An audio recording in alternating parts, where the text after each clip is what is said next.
Dale's death scene kind of sparked a little bit of a debate over here in my camp. But of all the deaths thus far, from season one till now, which one hits you the hardest? I'm going to go down my top five. Hope you guys carry along or watch along.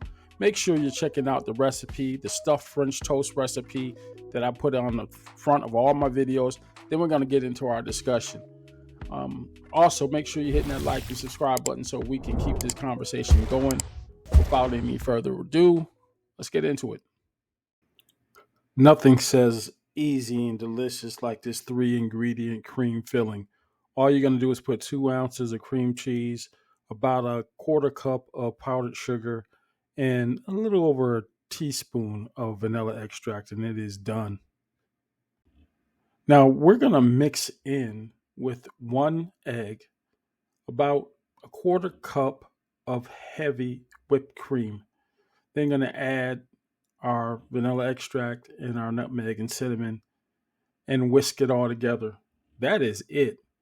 Once you got it nice to the color and consistency that you want, or really color, because unlike me, I don't want you to put too much nutmeg in. I do love the bitterness of it, but I did go a little bit too far in this particular recipe, but it still was fire.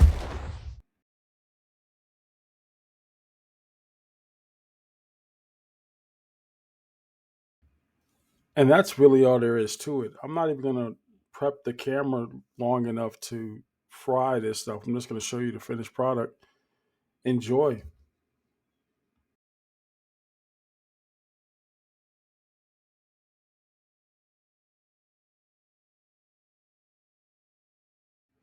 Now, if I'm going to keep it a buck, I'm going to just start from the top one. The top scariest, most horrifying death in this series so far was the first one. And the reason I say that is it kind of set the tone right off the rip. When Megan and her mom got done in, the way they got done in, it reminded me and is right on par with what happened to Georgie in the 1990 version of It, when Pennywise got at Georgie. Never really got over that one. That one like really messed me up. And what I mean by setting boundaries or setting the tone, you killing the innocent. Kids are considered innocent, right? These monsters go after the innocent first. That lets you know anybody can get it. It's it's kind of taboo in many TV series. They generally leave the kids alone, but recently I've been noticing a trend that a lot of the showrunners are now, hey, they going after those kids first because just when you think there's some safety here, nah, the brutality of it doesn't even have to be seen. The aftermath we saw on this show, that was crazy. That was nasty work.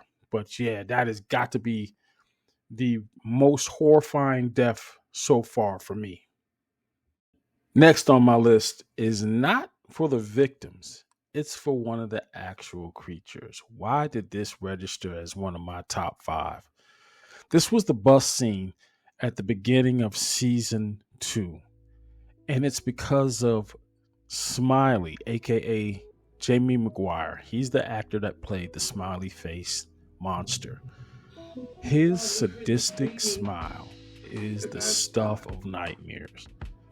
And that's this guy's face, man. He is the face of the franchise to me, as far as I'm concerned. When you think of those monsters and those promos, and him with that broad smile, just his cheeks just way open, exaggerated, almost like the Joker. But what he did to this unsuspecting elderly couple on that bus, walked up to him, you picked the wrong hiding space. Yo, that's some nasty work. Obviously, we're not getting out of here without talking about Tian-Chen and the death scene that kicked off season 3. While Kenny was away, by the way. I was fully expecting Kenny to come back and blame Boyd for what happened. I think Boyd and Kenny's interaction, almost like father and son themselves, there was a respect thing, even after all the turmoil of last year. But um, it was the way the show killed Tian-Chen off. They killed her in front of Boyd and made him watch and then left him alive. That was sadistic. See, this shows Boyd that not only are these monsters evil, they're plotting, they're sadistic, they're torturing people and then torturing the living by making you watch. What will come of this, I don't know, but it is one of the things that I think has actually broken Boyd. Now he wants to try to capture one. This is changing him as well.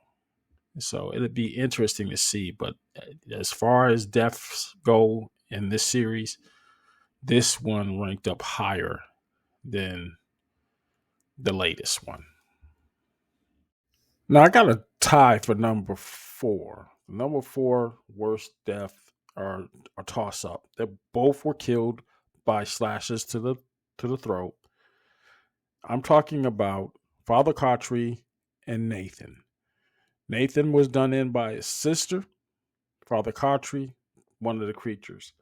There have been a few murders or deaths by jugular. In this last episode, or the episode before, we had the paramedics. One of them got slashed over the throat, and the other one got disemboweled. That was rough.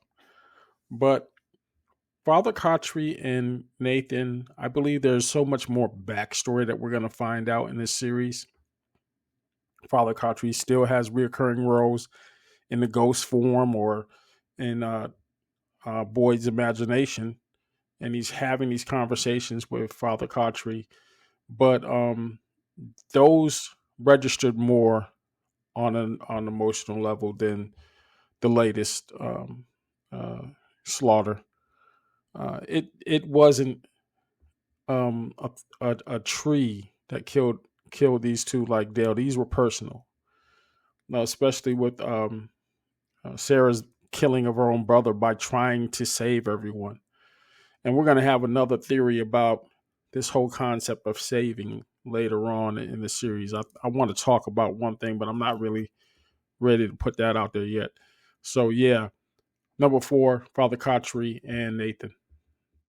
Finally, the last one on my list is going to be a surprise to most of you guys. No, it's not going to be Dale. Dale, I kind of cheered when he died. I'm sorry to say it. It is what it is. Trudy.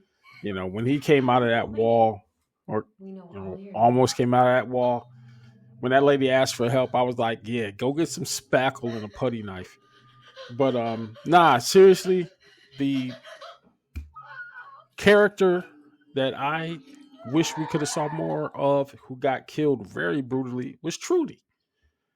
Trudy was sort of gonna be comic relief in this series. I really did. She was so weird, so off.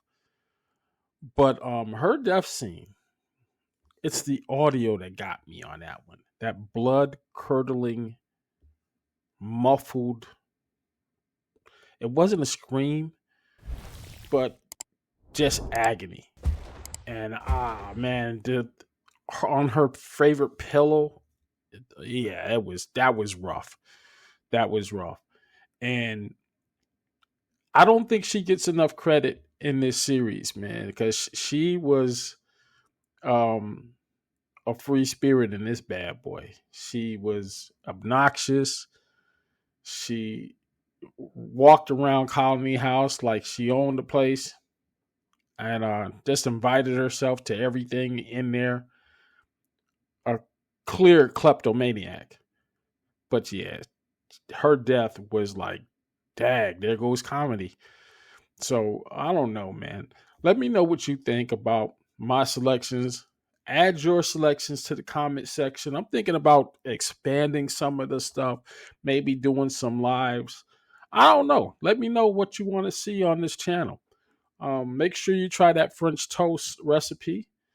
And then before a week passes, I'm going to drop another one for the latest episode coming out this Saturday. This was Friday night when I recorded this one, and we'll keep it going. Just hit that like and subscribe button and let me know how I'm doing. Talk to you later.